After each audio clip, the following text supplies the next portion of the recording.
Hi guys, what's up? क्या हाल है, क्या हाल है, क्या हाल है? तो today we will cover a basic terminology of audit. What is audit opinion? Audit opinion होता क्या है? तो यार देखो, अब जो ऑडिटर है, ऑडिटर ने अपने फाइनेंशियल स्टेटमेंट्स का ऑडिट करा कि भाई फाइनेंशियल स्टेटमेंट्स के अंदर ये चीज़ें हैं, कि उसने पूरा एक एक बैलेंस शीट के आइटम को, cash, bank, plant and machinery, building, फिर stock in trade, trade payable, trade receivables, इन सब का ऑडिट करा. उसको उसके अंदर क्या फाइंडिंग्स मिली, या फिर कंपनी अपने लेजिस्लेशन, मतलब बेसिकली उसके कंप्लायंसेज हैं कि अगर कोई उसे लीगल कंप्लायंस करना है, कोई टैक्स कंप्लायंस करना है, कोई इनडायरेक्ट टैक्स का कंप्लायंस करना है, उसके अंदर उसने कोई घपला करा या फिर कोई कंप्लायंस को नॉन कंप्लायंस में कन्वर्ट करा, तो इस केस में ऑडिटर अपना ओपिनियन देता है कि भाई कंपनी ऐसे वर्क कर रही है कि इसके फाइनेंशियल स्टेटमेंट्स में मेरे को ये मटेरियल फाइंडिंग मिली है, इसके फाइनेंशियल स्टेटमेंट में मेरे को ये मटेरियल मिसस्टेटमेंट मिली है, या फिर कुछ और मिला है. तो ये जितना भी है, अब उसने सब कुछ देखा. अब क्या, अब हम तो ऑडिटर है नहीं. जो इन्वेस्टर की बात करो, जो इन्वेस्टर्स है, गवर्नमेंट है, या फिर जो भी अदर स्टेक होल्डर्स हैं, they are not auditors. So for auditor ये उनके लिए क्या रिस्पॉन्सिबिलिटी बनती है? प्राइम रिस्पॉन्सिबिलिटी अपने इन्वेस्टर्स या स्टेक होल्डर्स को ये बताना कि कंपनी के फाइनेंशियल स्टेटमेंट्स कैसे हैं, कि वो ऑडिट ओपिनियन देके ये बताएंगे हाँ भाई फाइनेंशियल स्टेटमेंट्स कोई मटेरियल मिसस्टेटमेंट है या नहीं है, या फिर कोई मटेरियल फाइंडिंग्स मिली है या नहीं मिली है. तो उस ओपिनियन को बोलते हैं ऑडिट ओपिनियन. अब ऑडिट ओपिनियन होता है, ऑडिट ओपिनियन किस किस तरह के होते हैं वो भी हम डिस्कस करते हैं. 5 तरह के ऑडिट ओपिनियन होते हैं. कौन कौन से? 5 तरह के. पहला होता है क्लीन ऑडिट आउटकम. दूसरा होता है, देखो, पहला होता है क्लीन ऑडिट आउटकम. दूसरा होता है अनक्वालिफाइड ऑडिट ओपिनियन. थर्ड होता है क्वालिफाइड ऑडिट ओपिनियन. फोर्थ होता है adverse audit opinion. And fifth होता है डिस्क्लेमर ऑफ ऑडिट ओपिनियन. अब एक एक करके देखते हैं कि कौन क्या. पहले मैंने तुम्हें बताया ऑडिट ओपिनियन देता क्यों है ऑडिटर, और क्या होता है ऑडिट ओपिनियन. उससे क्या पता चलता है स्टेक होल्डर्स को कि फाइनेंशियल स्टेटमेंट्स कैसे वर्क कर रहे हैं, आगे कंपनी का ग्रोथ प्रोस्पेक्ट क्या है, कंपनी कोई कंप्लायंस नॉन कंप्लायंस तो नहीं कर रही है. अब हम एक एक करके ये देखेंगे कि इन ओपिनियन के अंदर होता क्या है, कि बेसिकली अगर ये ओपिनियन दे रहा है ऑडिटर तो इसका क्या मतलब है. ये टर्मिनोलॉजी हर एक स्टेक होल्डर को पता होनी चाहिए. अगर वो इन्वेस्ट कर रहा है, या गवर्नमेंट को पता होनी चाहिए कि हाँ भी वो कंप्लायंस कर रही है नहीं कर रही है. ये ऑडिट ओपिनियन से ही पता चल जाता है कंपनी कैसी है, अच्छी है, बुरी है, क्या कर रही है कंपनी. तो जो ऑडिटर होते हैं ना, उनकी रिस्पॉन्सिबिलिटी होती है. जब भी बोलते हैं ऑडिटर का जो साइन होता है ना, बहुत इंपॉर्टेंट होता है. इसके बेसिस पे काफी सारे लोगों के डिसीजंस बेस्ड होते हैं. समझ रहे हो ना. सबसे पहले आते हैं क्लीन ऑडिट आउटकम. अब क्लीन ऑडिट आउटकम क्या होता है? बिल्कुल क्लीन ऑडिट रिपोर्ट, कुछ नहीं है, कंपनी बहुत अच्छे से काम कर रही है, कोई मटेरियल फाइंडिंग्स नहीं मिली, कोई मटेरियल मिसस्टेटमेंट्स नहीं मिली, सारे लेजिस्लेशन का कंप्लायंस कर रही है. देखते हैं इसकी definition. No findings on predetermined objectives. अगर कोई ऑब्जेक्टिव्स है कंपनी के कि उस वजह से ऑडिटर लगाया था, तो उसके अंदर वो फाइंडिंग दे देगा कि सब कुछ साफ है भाई, जो तुमने जिस वजह से कि फॉर एग्जांपल उन्हें लग रहा है कि कंपनी में फ्रॉड हो रहा है, अब ऑडिटर को उसके लिए लगा दिया कंपनी ने. अब ऑडिटर को कुछ मिला नहीं, तो इसका मतलब है ऑडिटर क्या करेगा? क्लीन ऑडिट ओपिनियन दे देगा कि भाई कोई फाइंडिंग नहीं मिली प्री डिटरमाइंड ऑब्जेक्टिव्स पे, जिस वजह से तुमने मेरे को लगाया था काम पे, उसमें सब कुछ क्लीन है और नॉन कंप्लायंस विद लेजिस्लेशन भी नहीं है. मतलब उन्होंने सारा लीगल कंप्लायंस पहले से ही करा हुआ है.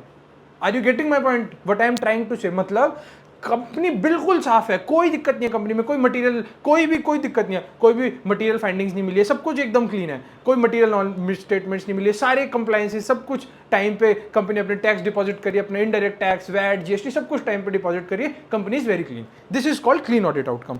Second one is unqualified audit opinion. इसका क्या मतलब है कि हमारे जो फाइनेंशियल स्टेटमेंट्स के फिगर होते हैं, जैसे बैलेंस शीट या प्री पीएनएल, उसके अंदर कुछ है या नहीं है, उसके अलावा, मतलब अगर वो होता है तो ये तीनों ओपिनियन आते हैं. बट उनके अलावा, जैसे फॉर एग्जांपल कंपनी ने कोई नॉन कंप्लायंस करा है कोई लेजिस्लेशन का, for example income tax time पे नहीं करा, या जीएसटी टाइम पे नहीं करा, या फिर फॉर एग्जांपल फ्रॉड के लिए लगाए, तो उसके अंदर उन्हें कुछ मटेरियल फाइंडिंग्स मिली है, तो उस केस में क्या आता है?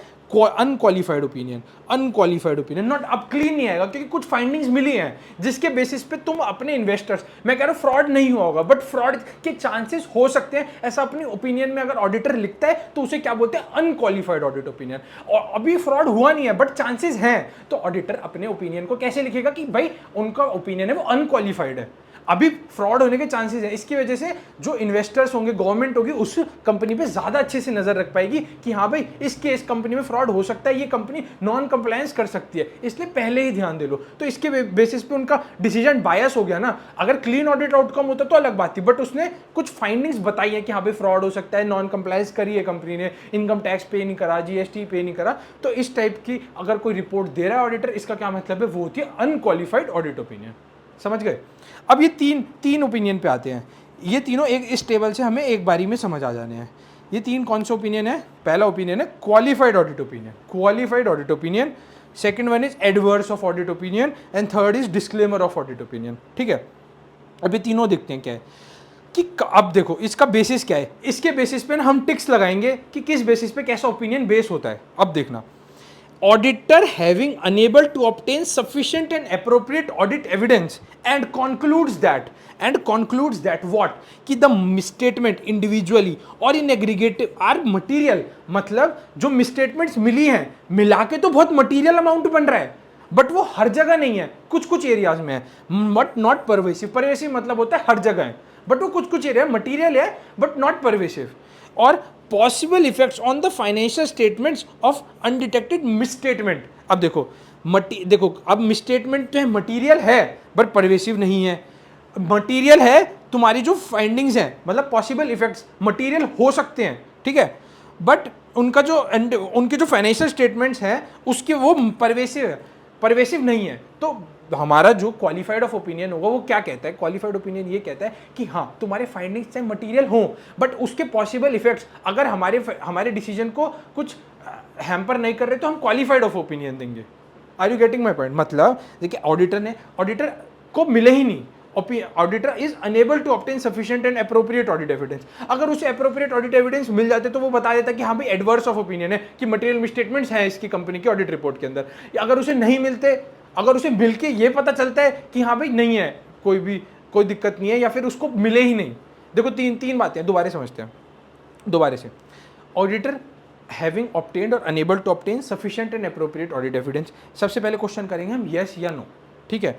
अगर क्वेश्चन है हमारा आंसर है यस, कि मतलब unable to obtain sufficient and appropriate audit evidence, हमारा आंसर है यस, हाँ कि भाई उसे sufficient and appropriate audit evidence मिल गए हैं। या फिर हैविंग ऑब्टेन्ड मतलब एडवर्स ऑफ ओपिनियन तब आएगा कि उसको sufficient and appropriate audit evidence मिल गए हैं, उसकी वजह से ये पता चल रहा है जो मटेरियल मिसस्टेटमेंट्स हैं वो मटेरियल तो हैं एज वेल एज परवेसिव भी हैं, और जो उसके पॉसिबल इफेक्ट्स होंगे ऑन द मटेरियल मिसस्टेटमेंट वो एडवर्स हो सकते हैं। तो इस वजह से ऑडिटर कौन सा ओपिनियन देगा? Adverse of opinion. इसका मतलब क्या है? जो auditor unable to obtain sufficient या auditor having obtain sufficient and appropriate audit evidence, उसने मिल गया उसे sufficient and appropriate audit evidence कि इसके फाइनेंशियल स्टेटमेंट्स में कुछ गड़बड़ है। अगर उसे नहीं मिलता बट उसे पता है, अगर उसे कोई ऑडिट एविडेंस मिला, मतलब अब enable to obtain sufficient and appropriate audit evidence, वो ये बोल रहा है उसको अब sufficient and appropriate audit evidence नहीं मिले हैं, बट वो ये बोल रहा है कि उसके जो पॉसिबल इफेक्ट्स होंगे फाइनेंशियल स्टेटमेंट्स पे वो मटीरियल भी हो सकते हैं और परवेसिव भी हो सकते हैं। अब क्योंकि उसे और फाइंडिंग्स तो कुछ मिली नहीं है, मतलब उसे फाइंडिंग्स मिली नहीं है, बट उसके जो इफेक्ट्स हैं वो मटेरियल भी हो सकते हैं एज वेल एज परवेसिव भी हो सकते हैं। तो वो यहाँ पे ऑडिटर कर देते हैं डिस्क्लेमर ऑफ ओपिनियन, कि मतलब यार मेरे हिसाब से इसके फाइनेंशियल स्टेटमेंट से मुझे तो एप्रोप्रिएट ऑडिट एविडेंस नहीं मिला, जिसकी वजह से मैं ये कंक्लूड कर पाऊँ कि financial statements are free from material misstatements, but उनके जो पॉसिबल इफेक्ट्स हैं वो मटेरियल भी हो सकते हैं एज वेल एज परवेसिव भी हो सकते हैं, तो हम दे देंगे डिस्क्लेमर ऑफ ओपिनियन। बट अगर ऑडिटर ये बोलता है कि able to obtain sufficient and appropriate evidence and concludes that the misstatement individually और in aggregate material as well as pervasive, मतलब हर जगह है मटीरियल तो है ही जो मिसस्टेटमेंट्स हैं, एज वेल एज बहुत सारी जगह मटीरियल मिसस्टेटमेंट, मतलब परवेसिव मतलब हर जगह है, तो वो ऑडिटर कह देगा कि एडवर्स ऑफ ओपिनियन। डिस्क्लेमर मतलब यार होता है कि यार मैं तुम्हें पहले ही बता रहा हूँ, जैसे डिस्क्लेमर हम मूवीज में देखते सबसे पहले डिस्क्लेमर आता है, ऐसी ऑडिटर ये बोल रहा है कि यार मैं तुम्हें पहले ही बता रहा हूँ मुझे कोई audit evidence sufficient and appropriate नहीं मिला है, बट मैं ये बता रहा हूँ उसका जो इफेक्ट या पॉसिबल इफेक्ट होगा वो मटीरियल है एज वेल एज परवेसिव हो सकता है। बट एडवर्स में ये बोल रहे हैं कि उसको ऑब्टेन हो गए हैं sufficient and appropriate audit evidence, और वो कंक्लूड कर रहे हैं कि मटीरियल मिसस्टेटमेंट इंडिविजुअल इंडिविजुअली और इन एग्रीगेट आर मटीरियल भी है एज वेल एज परवेसिव भी है। समझ गए? अब आते क्वालिफाइड ऑफ ओपिनियन के ऊपर। अब ये बोल रहे हैं ऑडिटर चाहे ऑब्टेन कर ले सफिशिएंट एप्रोप्रिएट ऑडिट एविडेंस, चाहे ना कर ले sufficient and appropriate audit evidence, वो कंक्लूड कहता है कि अगर उसे मिल जाते हैं sufficient and appropriate audit evidence, but वो कंक्लूड करते हैं मिसस्टेटमेंट इंडिविजुअली और इन एग्रीगेट, इंडिविजुअली और इन एग्रीगेट मटीरियल तो है बट हर जगह नहीं है परवेसिव, इसकी वजह से इतनी ज्यादा दिक्कत नहीं है। और secondly obtains enable to obtain sufficient and appropriate audit evidence, और कंक्लूड कर रहे हैं कि चलो नहीं भी मिले मेरे को sufficient and appropriate audit evidence, but मैं ये कंक्लूड कर रहा हूं कि उसके जो पॉसिबल इफेक्ट्स होंगे वो मटीरियल हो सकते हैं बट परवेसिव नहीं है, हर जगह नहीं मिलेंगे। इस चीज का मैं तुम्हें क्वालिफाई ओपिनियन दे रहा हूं। समझ गए? This is audit opinion. ये 5 तरह के ओपिनियन होते हैं और जो आईसीआई है ये सिर्फ इन 3 ओपिनियन के अंदर से क्वेश्चन पूछती है। तो तुम्हें सीधी सीधी बात क्या याद रखनी है कि भाई अगर ऑडिटर को sufficient and appropriate audit evidence मिलते हैं या नहीं मिलते हैं, येस भी और नो भी, मिलते हैं या नहीं मिलते हैं, वो कंक्लूड करता है कि मटेरियल मिसस्टेटमेंट अगर मिले तो मटेरियल तो होंगे बट परवेसिव नहीं होंगे क्वालिफाइड ओपिनियन में, और पॉसिबल इफेक्ट्स मतलब नहीं मिले बट वो कंक्लूड करता है misstatement individually and aggregate material तो हो सकते हैं बट परवेसिव नहीं होंगे। एंड सेकेंडली अब एडवर्स ऑफ ओपिनियन पे आ जाते हैं। ऑब्टेन्ड सफिशिएंट मतलब इसमें आ जाएंगे having obtained sufficient and appropriate audit evidence and concludes that, इसमें बस ये दोनों चीज़ों देखेंगे कि मटेरियल मतलब इसके अंदर ऑब्टेन भी कर लिया sufficient and appropriate audit evidence और कंक्लूड कर रहा है मिसस्टेटमेंट इंडिविजुअली और इन एग्रीगेट मटेरियल तो है ही एज वेल एज परवेसिव में, मतलब हर जगह है। अब डिस्क्लेमर ऑफ ओपिनियन में कि उसे ऑडिट एविडेंस मिला नहीं बट वो कंक्लूड कर रहा है कि उसके जो पॉसिबल इफेक्ट्स हैं वो मटेरियल भी हो सकते हैं एज वेल एज परवेसिव भी हो सकते हैं। तो इस लास्ट वाले केस में हम कौन कौन सी पार्ट लेंगे? एक तो फर्स्ट पार्ट और ये थर्ड पार्ट। ठीक है, देखो ये ऐसे जाएगा और ये यहाँ से ऐसे जाएगा। हो गया? ये होते हैं 5 ओपिनियन। ये 5 ओपिनियन तो मैं समझ आ गया ना, तो तुम्हारी 700 की सीरीज पूरी खत्म। इन्हीं के बेस पे है 700 की series. Thank you so much. अगर अच्छी लगी हो इस वीडियो को लाइक करें, शेयर करें, चैनल को सब्सक्राइब करें।